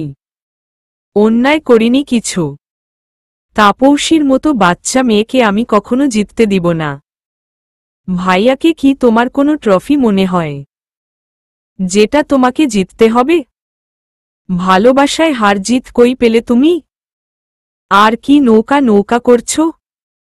ভাইয়া নৌকা? হাসালে অথই। তাহলে তো বলতেই হয়, নৌকাটাকে কি তুমি নিজের সম্পদ ভাবছ? কোনো দিন কিন্তু সেই নৌকা তোমাকে নিজের মনে করেনি। তুমি ছেঁড়া পাল ঠিক করো, সেলাই করে জোড়া লাগাও যাও।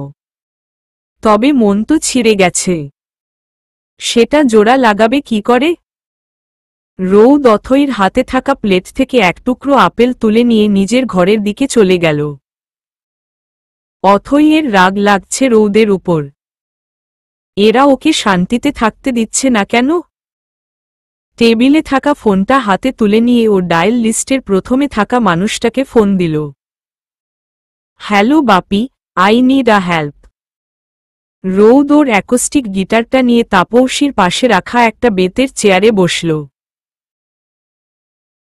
মানুষের অনেক রকম শখ থাকতে পারে।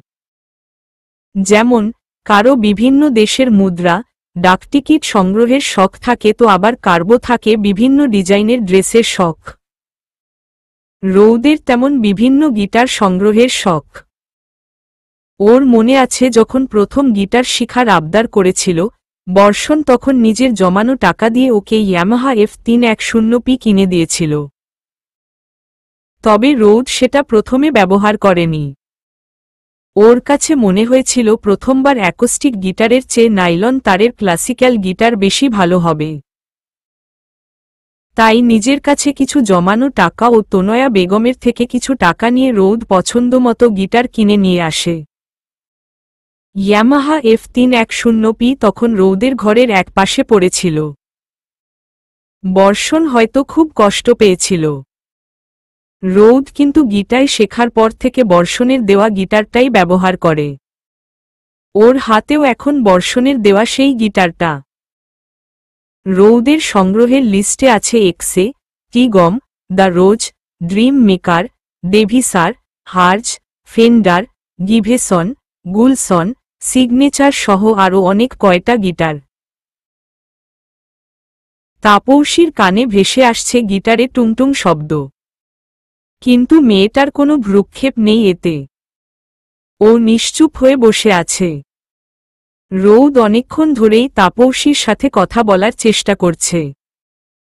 তাপসী কথা বলার প্রতি কোনো রূপ ইন্টারেস্ট দেখাচ্ছে না। এটাই ভাবাচ্ছে রৌদকে। কথায় আছে অল্প শোকে কাতর, অধিক শোকে পাথর। তাপসী অধিক শোকে আছে। তাপসীর কেন যেন মনে হচ্ছে একটু আগে অথৈর সাথে হওয়া ওর কথোপকথন পুরোটাই দুঃস্বপ্ন। ঘুম ভাঙলে স্বপ্ন কেটে যাবে। কথা বলবে না তাপসী? তুমি তো খুব ভালো গান পারো, আমাকে শোনাবে? তাপসী রৌদের কোনো কথার জবাব দিচ্ছে না, চুপচাপ বসে আছে। হঠাৎ তাপসী রৌদের হাতের গিটারটা নিজ হাতে তুলে নিল। ওর কণ্ঠে ভেসে উঠল রিচার্ড মার্কসের কালজয়ী right here waiting for you গানটি। Oceans apart day after day, and I slowly go insane. I hear your voice on the line, but it doesn't stop the pain. If I see you next to never, how can we say forever? Wherever you go, whatever you do, I will be right here waiting for you. Whatever it takes, or how my heart breaks, I will be right here waiting for you. এই মেয়েটা guitar বাজাতে পারে। গুণী কন্যা। কত সুন্দর করে গান গাচ্ছে। গলাটা একটু বসা বসা।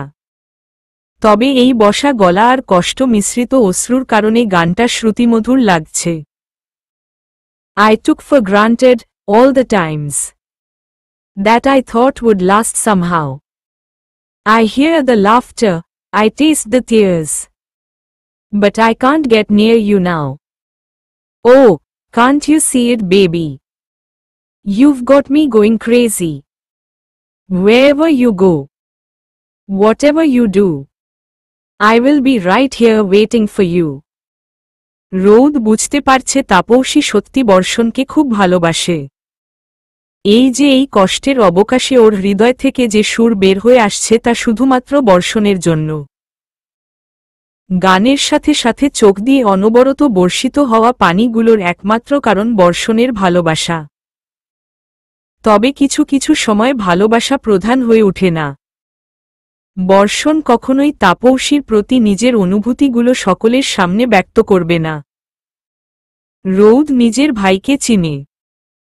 বর্ষণ কখনোই অথৈকে ছেড়ে তাপসীকে গ্রহণ করবে না। বাচ্চা মেয়েটা শুধু শুধু কষ্ট পাচ্ছে। Whatever it takes, or how my heart breaks, I will be right here waiting for you. I wonder how we can survive this romance. But in the end, if I am with you, I'll take the chance. Oh, can't you see it, baby? You've got me going crazy.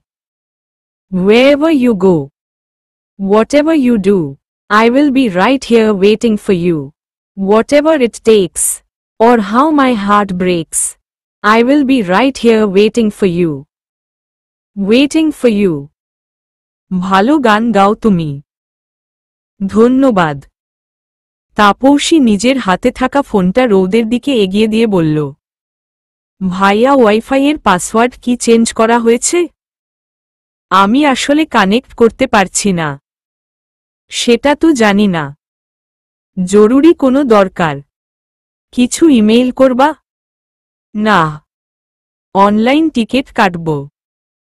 খুব জরুরি দরকারে কাল রাজশাহী যেতে হবে আমাকে। কি দরকার? ব্যক্তিগত বিষয়। রৌদ তাপসীর কথার পিঠে আর কোনো কথা বলল না। তাপসী বর্ষণের মতোই প্রচণ্ড আত্মমর্যাদা সম্পন্ন একজন মানুষ। অথইয়ের গাড়ি আর এসি কেবিন ও কখনোই নিবে না। রৌদের মনে হচ্ছে ও অন্যায় করল তাপসীর সাথে, অন্যায় করল বর্ষণের সাথে। অথইকে বলা হয়তো উচিত হয়নি। ভালোবাসা তো কখনো সময় মেপে হয় না। আজ অথইয়ের ব্যবহার সত্যি খুব ত্রুটিপূর্ণ ছিল। রৌদ বিড়বিড় করে বলল, বর্ষণকে পেয়েও হেরে গেলে অথই। কিছু বললেন ভাইয়া? না। কোয়েটার ট্রেনে যাওয়ার ইচ্ছা? সকালের। পালিয়ে যেতে চাইছ কেন, তাপসী? কোথায় পালাবো ভাইয়া? কেনই বা পালাবো? সেটা তো তুমি জান। একটা প্রশ্নের সঠিক উত্তর দিবে? হুম বলুন। সত্যি অপেক্ষা করবে? তাপসীর হয়তো এইমাত্র কোনো ভ্রম কাটল। মন বলছে খুব বড় ভুল হয়ে গেছে ওর দ্বারা। রৌদ নিশ্চয় ওকে খুব খারাপ মেয়ে ভাবছে। এই রকম বেহায়ার মতো গান গাওয়া উচিত হয়নি। ভাইয়া, আপনি অনলাইনে টিকিট কেটে দিন। আমার ব্যাগ গুছাতে হবে। আমি এখন উঠি, কেমন? রৌদ নিঃশব্দে হাসল। মেয়েটাকে ওর মাঝে মাঝে বুদ্ধিমতী মনে হয় তো মাঝে মাঝে বড্ড বোকা মনে হয়। অপেক্ষা করে কোনো লাভ হবে না তাপসী। ভাইয়া অথইকে কখনো ছাড়বে না। ইংরেজিতে একটি বাক্য আছে জানো, someone somewhere is waiting for you. ভাইয়ার জন্য অপেক্ষা না করে সেই সামওয়ানের জন্য অপেক্ষা করো। তাপসী উঠতে লেগেও রৌদের কথা শুনে বসে পড়ল। আমি খুব ঘৃণ্য একটা কাজ করেছি তাই না ভাইয়া? উহু। তবে বড্ড অসময়ে চলে এসেছ। আমার জীবনে তো সুসময়ের অস্তিত্বই নেই। কষ্ট হচ্ছে খুব। ভালোবাসা হয়তো এমনি পোড়াবে, জ্বালাবে, প্রতিটা ক্ষণে তিক্ততা অনুভব করাবে। তাপসী রৌদের কথার পিঠে কোনো উত্তর করল না। রাত প্রায় হয়ে এসেছে। দিশা, বর্ষণ এখনো কেউ আসেনি। আসলে ডিনারের জন্য ডাক পড়ত রৌদ, তাপসীর। গিটারের তারে আবার টুংটাং শব্দ করছে রৌদ। তাপসী চুপচাপ বসে আছে। 4 বছর আগে সৌদি আরব থেকে বাংলাদেশে আসার পথে আব্বা গ্রেফতার হয়েছিল ড্রাগ পাচারের অভিযোগে। তাপসী চমকে উঠে রৌদের কথায়। মুখ হা হয়ে যায়। খালু জেলে ছিল? আর সবচেয়ে বড় প্রশ্ন, উনি ড্রাগ পাচারকারী? রৌদ মনে হয় তাপসীর মনের মধ্যে চলমান প্রশ্ন বুঝতে পারল। আব্বা ড্রাগ পাচারকারী নয় তাপসী। সেবার বাংলাদেশে ফেরার পথে সৌদি আরবে পরিচয় হওয়া এক বাংলাদেশি বন্ধু আব্বাকে কিছু জিনিসপত্র দেয়। কথা হয়েছিল এয়ারপোর্টে লোকটার পরিবারের মানুষের হাতে আব্বা সেই জিনিসপত্র দিয়ে দিবে। অন্যের জিনিস, আব্বা খুলেও দেখেনি প্যাকেটে কি ছিল। সৌদি এয়ারলাইন্স টার্মিনালে দাঁড়ানো, বেল্টে লাগেজ দেওয়া, ইমিগ্রেশন পার করা থেকে চেকপোস্ট অবধি অল ক্লিয়ার ছিল। কিন্তু যখন রানওয়েতে যাওয়ার আগে বাসের জন্য অপেক্ষা করছিল তখন একদল এন্টি নার্কোটিক্স অফিসার আব্বাকে ধরে নিয়ে যায়। আব্বার লাগেজে নিষিদ্ধ কোকেন পাওয়া যায় সেই জিনিসপত্রের ভিতরে। আব্বার বিরুদ্ধে অভিযোগ উঠে ড্রাগ পাচারের। মাত্র পরিচিত একজনকে ফোন করার সুযোগ দিয়েছিল ওরা। আব্বা ভাইয়াকে ফোন করে। সেই একটি ফোন কল আমাদের জীবন উলট পালট করে দিয়েছিল। তাপসী। কি করব আমরা কেউ বুঝতে পারছিলাম না। আম্মার শরীর খারাপ হয়ে যাচ্ছিল। উচ্চ রক্তচাপ, ডায়াবেটিস বেড়ে অবস্থা খুব ক্রমাবনতিশীল। ভাইয়া, চাচা সবাই তখন আব্বাকে ছাড়াতে দৌড়াদৌড়ি করছে। ঠিক সে সময় আমাদের পাশে সাহায্যের হাত বাড়ায় অথৈর বাবা। কাস্টমসের কোনো বড় অফিসার তার বন্ধু ছিল। তিনি আব্বাকে ছাড়াতে সাহায্য করেন। আব্বা 6 মাসের মাথায় সমস্ত অভিযোগ থেকে রেহাই পায়। আব্বার মুক্তির বিনিময়ে ভাইয়া অথৈকে বিয়ে করতে রাজি হয়। তাপসী চুপ হয়ে শুনছে। এরা বর্ষণের সওদা করেছে। একজনের মুক্তির বদলে অন্যজনের বন্দি দশা। বাহ, চমৎকার জীবন। খালু দেশে চলে আসছে না কেন? খুব অল্প বয়সে আব্বা প্রবাসে পাড়ি জমায়। ও দেশের জীবনযাত্রাতে অভ্যস্ত হয়ে উঠেছে। সেই পর 6 মাস দেশে ছিল, কিন্তু এর বেশি থাকতে পারেনি। কত সুন্দর নিয়ম, তাই না? মানে, এই যে মুক্তির বদলে বন্দি। যাই উঠি আমি। অপেক্ষা করে লাভ নেই তাপসী। দেখি একবার। লাভ তো হয়েও যেতে পারে। দিশা, বর্ষণ ফিরেছে রাত 8টার দিকে। হাত মুখ না ধুয়েই দিশা খাবার টেবিলে বসে গেছে। ওর প্রচুর খিদা লেগেছে। বান্ধবীর মা অবশ্য খেয়ে আসতে বলেছিল, তবে দিশা ফর্মালিটি দেখিয়ে খাবে না বলেছিল। ভদ্রমহিলা একবার জিজ্ঞেস করে আর জিজ্ঞেসই করেনি, এ কেমন মানুষ রে বাবা? জিজ্ঞেস করলে তো দিশা খাওয়ার জন্য হ্যাঁ বলে দিত। বর্ষণ হাত মুখ ধুয়ে এসে দিশার মাথায় টোকা মারল। চেয়ার টেনে বসতে বসতে বলল, যা হাত মুখ ধুয়ে আয়। আগে খেয়ে নেই তারপর। গিধর একটা। আমি রাতের বেলা হুক্কা হুয়া করে বেড়াই না। যা ভাগ। বর্ষণ অথৈর দিক তাকিয়ে বলল, মা কোথায়? রান্নাঘরে। রৌদ, তাপসী এরা কোথায়? দিশার ঘরের বারান্দায়। প্রাইভেট গল্প করছে দুজন সেই সন্ধ্যা থেকে। দিশা প্লেটে ভাত বাড়তে বাড়তে অথৈর দিকে তাকাল। ওর মনে হলো অথৈ খুব খারাপভাবে তাপসী, রৌদের সম্পর্কটা বর্ষণের সামনে প্রেজেন্ট করতে চাচ্ছে। বর্ষণ উঠে দাঁড়িয়ে বলল, আমি ডেকে নিয়ে আসছি। তোমরা খাওয়া শুরু করো। গিটার বাজানো কে শিখিয়েছে তোমাকে? গানের স্কুলে শিখেছিলাম। তুমি গান শিখতে? হুম। মা ভর্তি করিয়ে দিয়েছিল। কেন, কি হয়েছে? আমি ভেবেছি গড গিফটেড গলা তোমার। ক্লাস 8-এ ভর্তি হয়েছিলাম।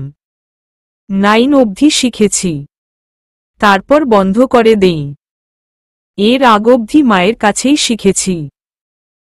বর্ষণ বারান্দায় যখন প্রবেশ করল তখন দেখতে পেল রৌদ তাপসীর ওড়নার নিচে লাগানো ঝলরগুলো নাড়াচাড়া করছে আর কি যেন বলছে। ভ্রু যুগল আপনা আপনি কুঁচকে গেল বর্ষণের। বড় বড় কয়েকটা কদম ফেলে এগিয়ে এলো রৌদ তাপসীর সামনে। ডিনারের সময় পার হয়ে যাচ্ছে। এখানে বসে কিসের গল্প হচ্ছে? বর্ষণের গলায় রাগের অনল স্পষ্ট। রৌদ একবার বর্ষণের মুখের দিকে তাকাল। তারপর তাপসীর ওড়না ছেড়ে হাতের আঙুল দিয়ে মাথার চুলগুলো ঠিক করে নিল। শেষে বলল, যাচ্ছি। তাপসী বর্ষণকে দেখে আগেই জড়সড় হয়ে বসেছে।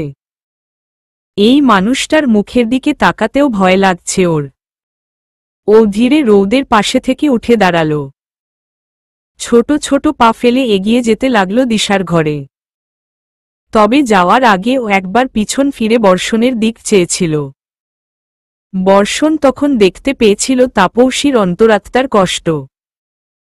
চোখ, মুখ, নাক, কান লাল হয়ে গেছে তাপসীর। ঘোলাটে দৃষ্টি, অনবরত কম্পমান ঠোঁট দেখে বর্ষণের মনের কোথাও সুরের তাল কাটল এইমাত্র। ও চোখ ফিরিয়ে নিল তাপসীর দিক থেকে।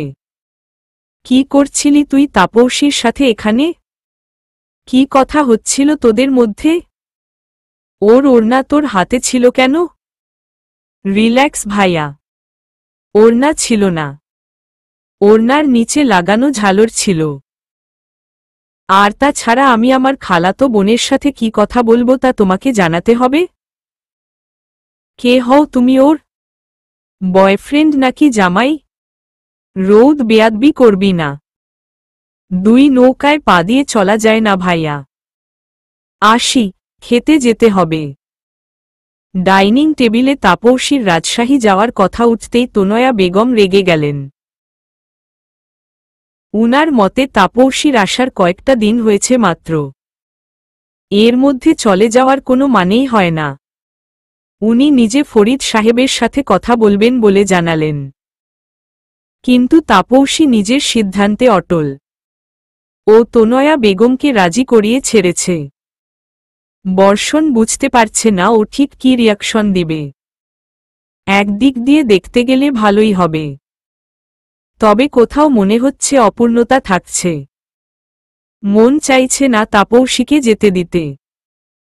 ঘড়িতে এখন সময় রাত 11:20। তাপসী ডাইনিংয়ের বড় জানালাটার পাশে দাঁড়িয়ে আছে। ও আজ তনয়া বেগমের সাথে ঘুমাবে। দিশা, অথই এতক্ষণে গেট লাগিয়ে দিয়েছে। রৌদ সকালের কোনো টিকিট পায়নি, তবে দুপুরে রাত 2:30 সিল্ক সিটি ট্রেনের টিকিট পাওয়া গেছে। উহু উহু। তাপসীর থেকে একটু দূরে বর্ষণ দাঁড়িয়ে আছে। ডাইনিং অন্ধকার হলেও জানালা দিয়ে আসা আলোয় তাপসীর বর্ষণকে চিনতে অসুবিধা হচ্ছে না। কি করছো অন্ধকারে? এমনি দাঁড়িয়েছিলাম। অনেক রাত হয়ে গেছে না? যাই ঘুমাতে যাই। এতদিন বর্ষণ তাপসীর থেকে পালিয়ে পালিয়ে থেকেছে। আজ তাপসী বর্ষণের থেকে পালাচ্ছে। কিছু কথা ছিল তাপসী। বলুন। আসো সোফায় বসি।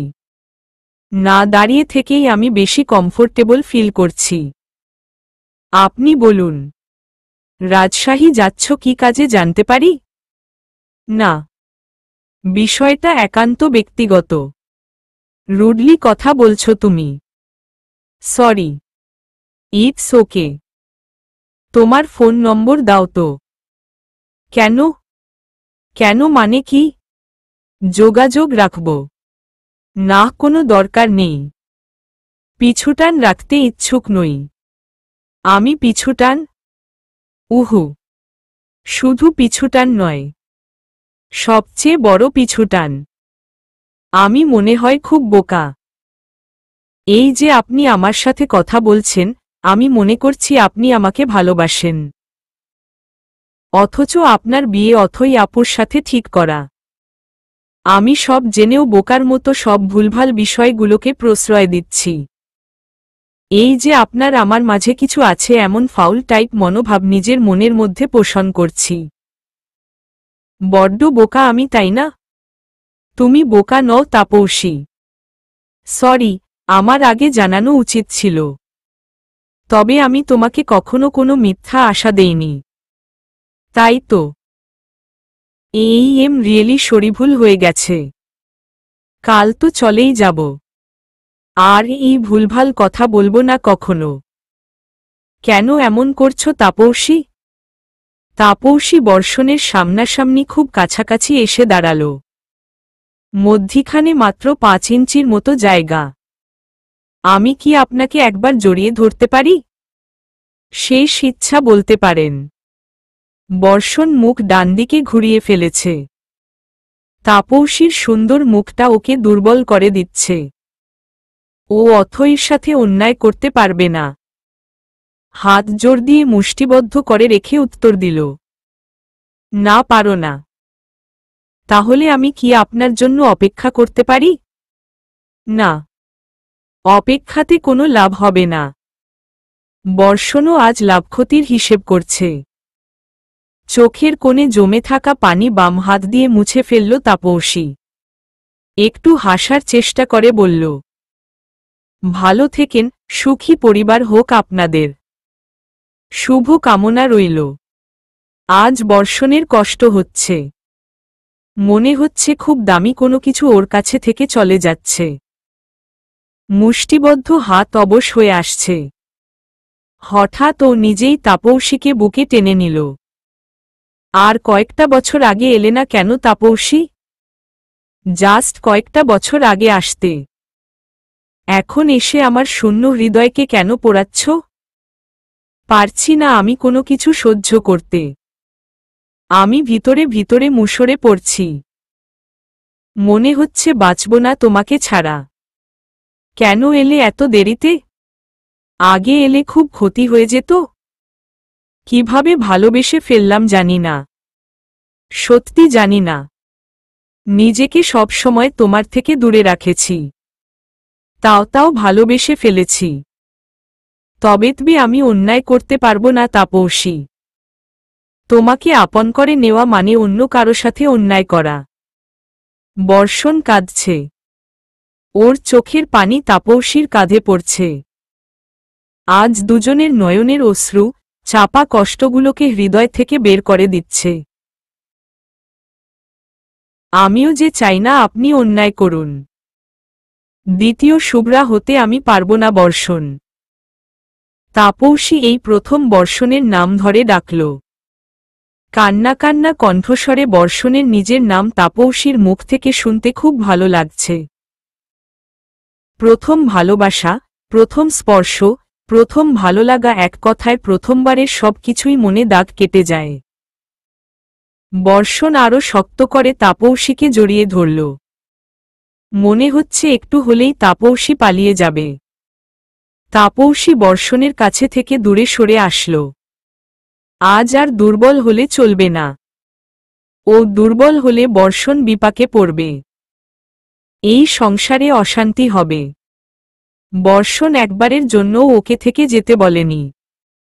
নিজের জীবনে তাপসীকে চলার পথের সঙ্গী হিসেবে চায়নি। তাপসী তো আর জোর করতে পারে না। ঘরের দিকে যাওয়ার আগে তাপসী দুপায়ের গোড়ালি উঁচু করে দাঁড়িয়ে বর্ষণের কপালে নিজের ঠোঁট ছোঁয়াল। ভালো থাকবেন। এই রাতটা বড়ই তমসাচ্ছন্ন। দুটি মানুষ, দুটি ভিন্ন আত্মা, দুটি ভিন্ন হৃদয়, অথচ আজ মনে হচ্ছে দুই আর দুই এ সব মিলিয়ে যেন এক হয়ে যাচ্ছে। চোখের জলে বালিশ ভিজছে দুজনেরই। তবে কিছু করার নেই কারো। এই জন্মে ভালোবাসার স্বাদ পেয়ে ও ভালোবাসা হারানোর কষ্ট তিলে তিলে শেষ করছে বর্ষণ ও তাপসী নামের দুজন মানুষকে। হয়তো ভালোবাসা সত্যি মন পোড়াবে, অন্তর জ্বালাবে, শেষে ভালোবাসার অস্তিত্ব সংকটে পড়বে। বিচ্ছেদের পরও কি ভালো থাকবে দুজন? চলবে।